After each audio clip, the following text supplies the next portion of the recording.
Hi, I'm Evy. The Sashiko machine, one of my favorite Baby Lock machines, is actually a very easy machine to use. Hey, there's no computer in it. And you know, some days it's just really nice to sit down at a machine that has no computer that talks back to you. Yes, I love that machine for that one feature alone. But there are some things that you might run into on occasion that might freak you out a little bit. So let's talk about some of those things today. One of the things that I like to talk about is thunking fabric. Y'all know what I mean? You're sewing on something and it sounds like you're using a nail gun, pound, pound, pound, pound. So it's actually thunking. The machine is making that thunking noise. Well, don't worry about it. That is really nothing to freak out about. For instance, if you're sewing on perhaps a batik, it's really tightly woven. And because it's tightly woven, that nice big needle on the Sashiko machine is inserting a lot of force getting down into that fabric. So it's going to go thunk when it goes through it. That's all right. The needle will not break. Everything will be fine. Your machine will stitch on this fabric just as good it will stitch on, for instance, this nice quilt weight cotton. So perhaps because my background is in fashion design, I was trying out all kinds of fabrics when I first started sewing on Sassy Girl. I was using voile, linen, organdy, all these fabrics that you would think would be way too delicate to sew on. But I was doing it anyway, and I was having a lot of fun and a lot of success. So don't be afraid to sew on anything. The only thing that you really want to avoid with the Sashiko machine is probably anything with lycra or rubber in it. Those two things really don't mesh well with that latch wire and needle combination. And also, you might want to know, those of you who quilt, now I will admit to you that I am not a traditional quilter, but the Sashiko machine has lighted my fire of wanting to learn how to quilt. So I've been getting more and more into that.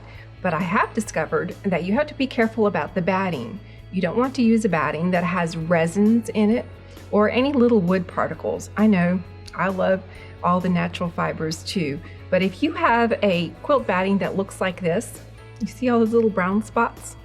Okay, that can be a little bit of the cotton husk, I guess you would call it, that might have just gotten trapped in there a little bit. And if the needle comes down and hits that, the latch wire can get caught in it, and that will cause the latch wire to break, maybe even the needle to bend, or it'll definitely cause your thread stitches to look wonky. So try to avoid using any batting that has resins in it or that has funny little particles woven in there with it. Look for this really nice smooth batting. My favorite batting to use is actually Quilter's Dream. I love Quilter's Dream cotton. That's one of my favorite ones. And sometimes when you're stitching, the stitches might look really pretty on the top, just like they should, just like that. But on the back, oh my goodness, that looks terrible. See all those loops? Looks really bad. This is how it should look, and this is how it should not look. What causes those loops? Well, what happens as we're sewing with our Sassy Girls, sometimes the little tension screw that's on your bobbin case will loosen. I don't know whether it's the vibrations of the machine as we work with it, but this little screw does loosen itself from time to time. Not always and not often, and maybe not ever for your machine, but just in case you ever see loops like that, the first thing you should do is make sure that your machine is clean. I have a little YouTube video showing you how to clean your machine, so you can watch that. And then the next thing that you need to do is to check the tension on your bobbin case. Just give this little screw here a quarter of a turn, just a quarter of a turn. That's all that it needs. And then rethread the machine again and try again and see how it looks. If you still see loops, then take the bobbin out and give it another quarter of a turn, just a quarter of a turn, and keep doing that until your thread looks like this on the back. Now, sometimes it's not the tension at all. It might be the thread that you're using.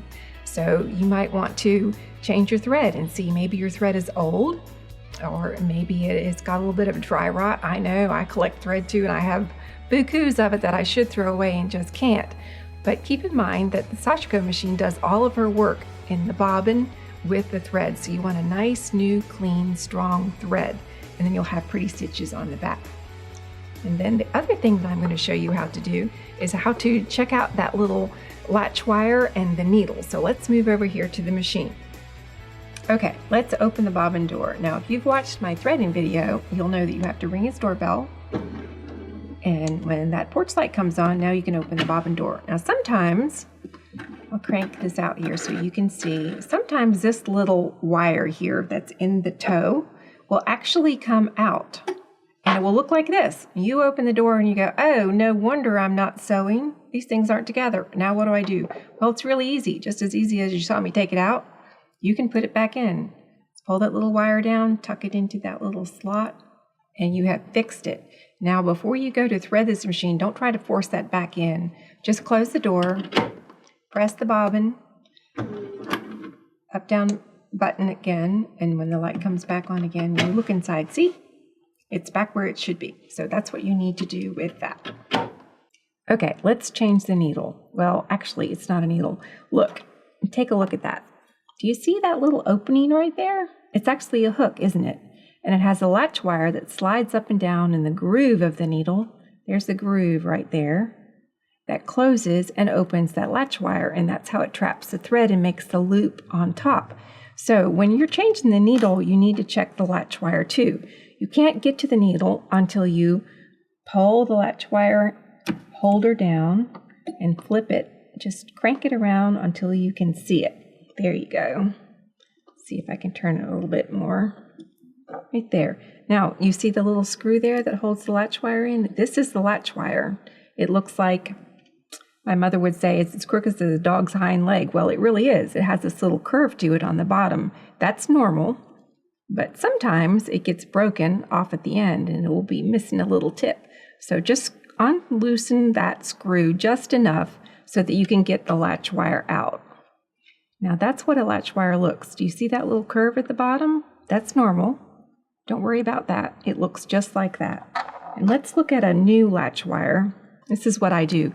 When I'm having trouble sewing, maybe I'm missing stitches, or maybe I have lots of thread loops and the tension change didn't help, well then I'll check out my latch wire and my needle.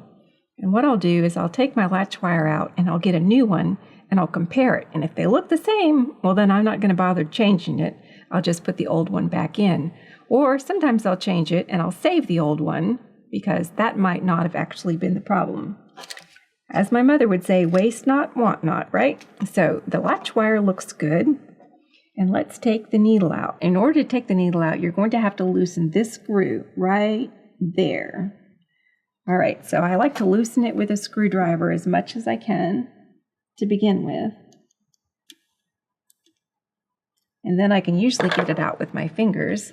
And I'm holding on to the needle with my other hand. And I just loosen that screw just enough that I can slide the needle down and out. There you go. Now I'm going to take the needle out. Now, if you're troubleshooting, maybe your machine is making funny stitches, or you're skipping a stitch or two, then you need to check your needle out and make sure that you have a point on it. Is there a little point there? Or does it look like it's been sawed off? If it's been sawed off, then it's time to change your needle. These needles are a little expensive. Thankfully, you only change them when you break them. So this needle looks just fine to me, but if I were troubleshooting, I would take this needle and I would save it, and then I would get a new one, and I'd put the new one in. Now the needle goes in with the groove. You can run your fingernail up in that groove. Just be sure that you know where it is. The groove will be facing you. The hook will be facing you. The flat, smooth part will be facing the back. So we'll put that needle in, drop it into the needle hole, and then slide it up into the little place where it fits, where we just took it out. Push the needle in as far as we can get it in. There you go. And now I'm going to tighten that screw, first with my fingers, and then I'm going to use my screwdriver. Get it good and snug. All right, my needle is in place. Now then, I'm going to need to put my latch wire back. So the latch wire goes back in here. Fits over that, and then we'll snug it in place, and then we'll flip it back and it should slide right up into that groove, just like that. There you go. Now you have changed your needle and your latch wire, and that wasn't too hard, was it? So have you ever gotten in a jam with your Sashiko? It happens from time to time. What causes that? Well, we have that little latch wire that rides up and down in front of the needle, and it's rather sensitive, which is a good thing, because if it wasn't, then it would break more often. As it is, that latch wire will last as long as the needle which is pretty long. So what happens when it jams? The latch wire comes down and it hangs on something. If the latch wire and the needle are not moving in a synchronized movement like they're supposed to, and it gets out of whack a little bit because the latch wire has caught on something on its way down, then the machine will simply stop sewing. And that's called a jam. And what do you do then? Well, it's really easy. Let me show you what you do. Now then, if you're in a jam, you're sewing along and the needle goes down and all of a sudden it stops. Sometimes there's no light, sometimes it's just that yellow light, sometimes it might be blinking at you. Whatever it is, it's jammed. You can't go. You press on the foot pedal, nothing is happening. So what do? We carefully rock the flywheel backwards until you can actually lift the needle up. It might be hard to do, but it's okay. You won't break it. Rock it backwards until you can clear the needle from the fabric. Then lift the presser foot and pull the fabric away from the machine. Now you might not be able to, it might be stuck. In that case, you just get your snips and you reach under there and clip whatever thread you can get to until you can take the fabric away.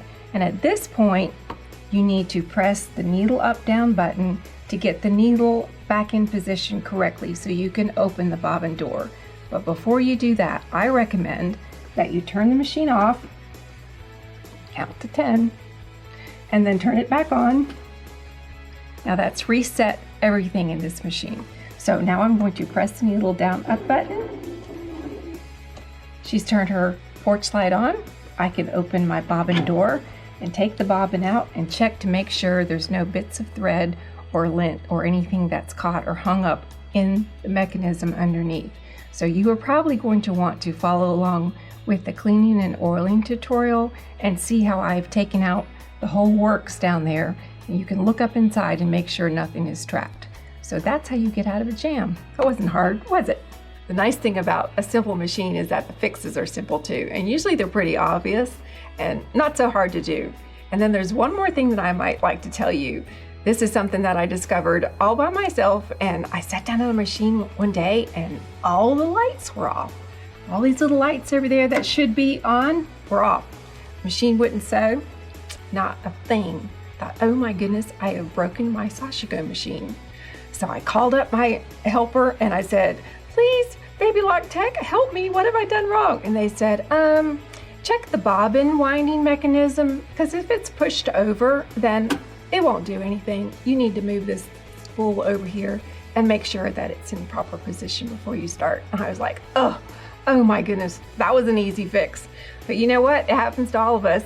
And it still happens to me on occasionally because it's really easy to catch that bobbin winder and flick it over. So I hope these little things have helped you. They sure have helped me. And I hope you make lots of pretties with your sassy girl.